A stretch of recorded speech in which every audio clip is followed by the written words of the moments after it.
നാളെ 2 മണിക്കാണ്.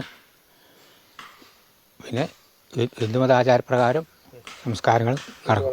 വീട്ടുവളപ്പിൽ തന്നെ നടക്കും. ഇവർ വർഷങ്ങളായിട്ട് അവിടെ ആയിരുന്നോ? മലപ്പുറത്തായിരുന്നോ? 10-20 വർഷത്തോളമായി.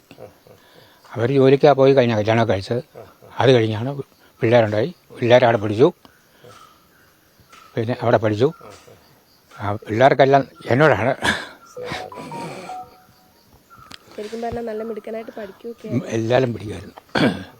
അതിൽ രണ്ടുപേരും ഈ രണ്ട് വർഷം ലാഭിക്കാൻ വേണ്ടി 2 പ്രീ ഡിഗ്രി നീറ്റും കൂടെ ഒന്നിച്ച് പഠിച്ചു എഴുതുക. രണ്ടുപേരും ബിബിസ പഠിക്കാൻ പോയതായിരുന്നു. ഏതാനും മാസങ്ങൾക്ക് മുമ്പല്ലേ ഇവൻ കയറിയത്. അല്ല, ഇന്നലെ 2:45 അല്ല 8:45 അടി 10 മണിയായപ്പോൾ ഞങ്ങളെ അറിയിച്ചു. മൂത്തയാൻ വിളിച്ച് പറഞ്ഞു ഇളയവനോട് അവിടെ ചേരണമെന്ന്, കോളേജിൽ ചേരണമെന്ന്.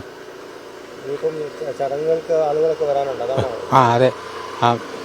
മാഷിൻ്റെ കൂട്ടത്തിലുള്ള ആൾക്കാർ വരാനുണ്ട്.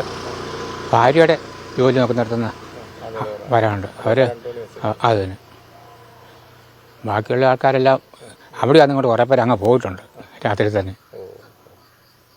മണ്ടാനത്തോട്ട് പോയി ഇപ്പോൾ അനിയനും വേറെ 2 സുഹൃത്തുക്കളും കൂടെയാണ്. അച്ഛനും അമ്മയൊക്കെ അവിടെ വന്നിട്ടുണ്ട്.